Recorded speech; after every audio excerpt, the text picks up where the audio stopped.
Ay, naku, these days, I cannot understand this bayan. Nung panahon namin, hindi naman masama ang ibig sabihin ng cha-cha.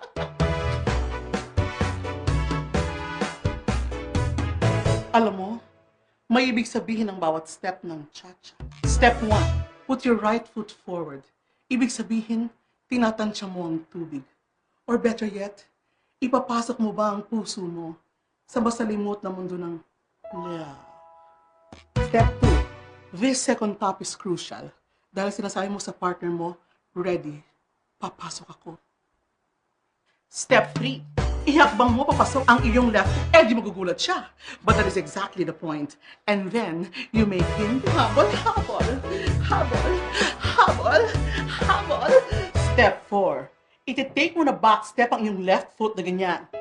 Medyo itatap mo pa ng tut, tut, oops, and then parang sinasabi mo, are you teasing me? And then, oops, back, back, tease, and forward, and plunge, and tanta. Ang saya-saya, hindi ba? Pero tinan mo ang ginawa ng mga isa. Paborito akong sayo na cha-cha! Simple lang naman ang cha-cha. Step 1. Step your right foot forward.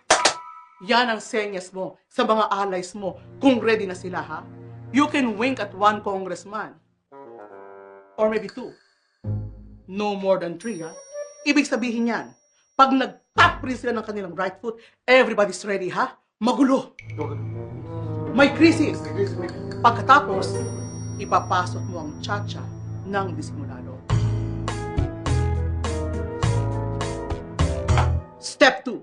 Tap your right foot a second time. Kung makakalusot, okay tayo.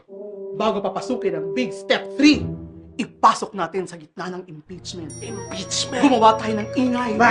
Pagdasalin natin pati ang press secretary. Amen. Pagsayawin mo na rin pati ang presidente. This is a crucial time. At alam mo, pag nakapasok ka na, aalma ang mga taong bayan. Pero kung hindi pa naman malakas ang ingay nila, wait ka lang dyan. Nakapasok na ang left foot mo. Bukas na ang pintuan.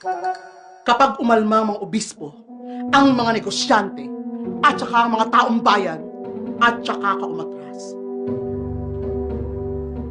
Step 4.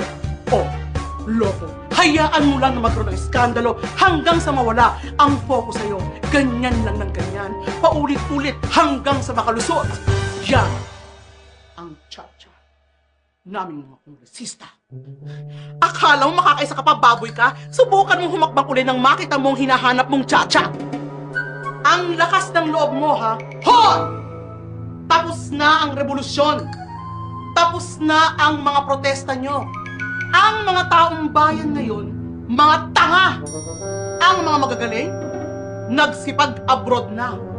Ang mga natitira dito, yung mga walang magawang sumasali na lamang sa wawawi, tumataya sa loto, o naghihintay ng remittance abroad. This country deserves people like me.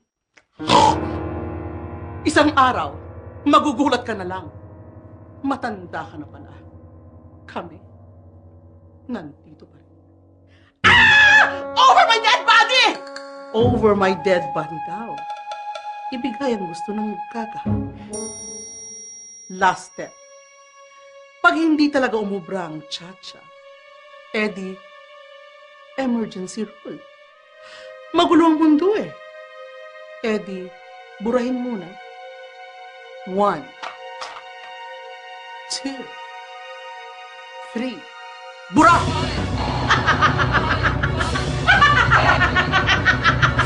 Buhay ka pa? Ha? Ikaw? Can you stop me? Can you stop us? Halika. There. Magkita tayo. Sa kongreso? Sa kalsada? Ikaw? Saan? Halika. Sayaw tayo.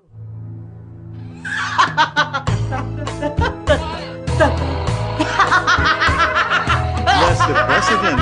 So she will have the forbearance, good health, tolerance to lead this nation up to 2010 and perhaps, who knows, even beyond.